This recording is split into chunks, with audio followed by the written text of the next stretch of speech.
Lots to get into today on NFL Live. I'm Dan Graziano here with Jeff Saturday, joined by Keyshawn Johnson and Adam Schefter. So, guys, let's get right to it. Adam, what did you make of what Brian Flores had to say on Get Up this morning? There's a lot there, and he is making a brave, courageous choice there to basically publicize things that happen that the public ordinarily doesn't see. And he feels like that job was promised to Brian Daboll, or that the Giants were naming Brian Daboll before he got the chance to interview. And now there'll be a lot of lawyers involved. That we do know. And it comes at an interesting time as well when Brian Flores is a finalist for the Houston Texans job as the Texans try to come to their decision, and as the New Orleans Saints consider who they're going to hire. And Brian Flores was interviewing with the Saints when the lawsuit was filed yesterday. So this is a big, bold decision that he makes, knowing the consequences that could come along with a lawsuit like this. But he felt like it had to be done. He had to speak up, that he couldn't remain silent any longer, and much respect to him for doing that. Yeah, much respect, just like you said, Adam, when you look at this situation. And, you know, we've been around this league for a long time, both as players and you covering the league. So we see things that other people may not see.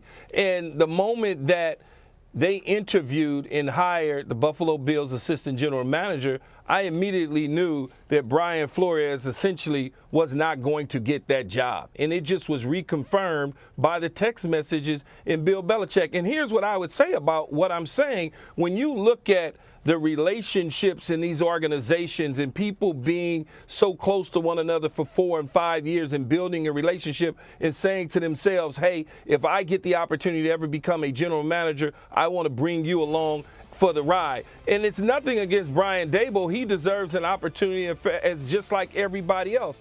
But I don't want to be blind to the fact that Brian Flores really never had an opportunity, because this is a copycat league. You look at the San Francisco 49ers and what they were able to do with with Shanahan, Kyle Shanahan, along with my ex-teammate and John Lynch. You look at what the Buffalo Bills did with Brandon Beam along with Sean McDermott, and now what the Raiders are doing. So it's not unusual.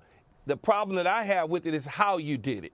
You went around the system. You played against Brian Flores' emotions. It made him really think and feel as though he was a man that had a real opportunity to get a job, when clearly, as he said, it was a sham to begin with. The interesting thing is, I was on a call with the NFL yesterday of about 500 people and had no idea that Brian Flores was going to drop a bombshell Saturday on the National Football League. And this was a diversity and inclusion along with equality conference that we had, and then this comes down.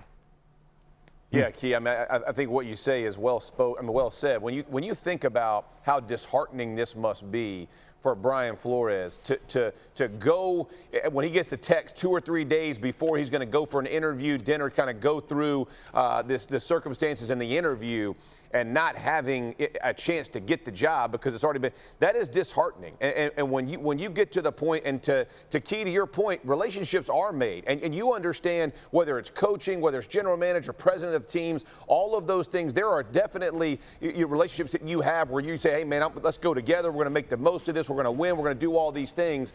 But to your point, the process matters, and it has to matter. And when we instituted the Rooney Rule back in 2003, the rule was that that you would get the best candidates, interview them, and allow them to sway, because you might not have experience with this candidate. But all of a sudden, you go into an interview, they knock your socks off. You go, you know what? You're the man for the job. I'm taking you because I've seen what you've done with the New England Patriots. I've seen what you've done with the Miami Dolphins. And I have a ton of respect for that. You've swayed my decision. And although I have a relationship with somebody else, I can move past that to make this happen.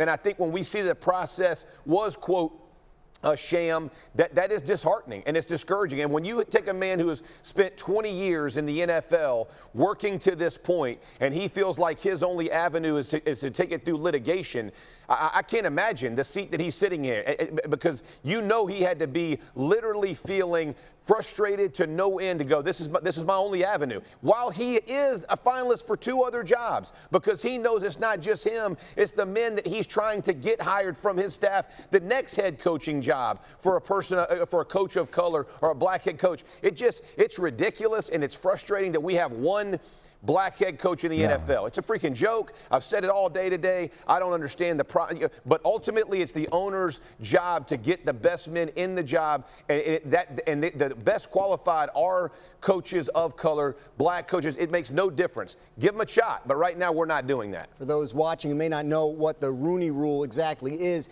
its goal is to increase the number of minorities among head coaches, general managers, and executives. Requires teams to interview at least 2 diverse candidates. It requires them to have at least one in-person interview with at least one in-person interview with an external minority candidate for any general manager or head coach opening. Now, here's a look at the way things stand in the NFL in terms of minority head coaches.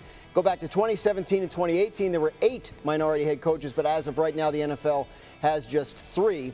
There are still 5 head coach openings remaining for the 2022 season, but this is clearly not the trend the NFL was seeking when first instituting the Rooney Rule. Thanks for watching ESPN on YouTube. For live streaming sports and premium content, subscribe to ESPN+.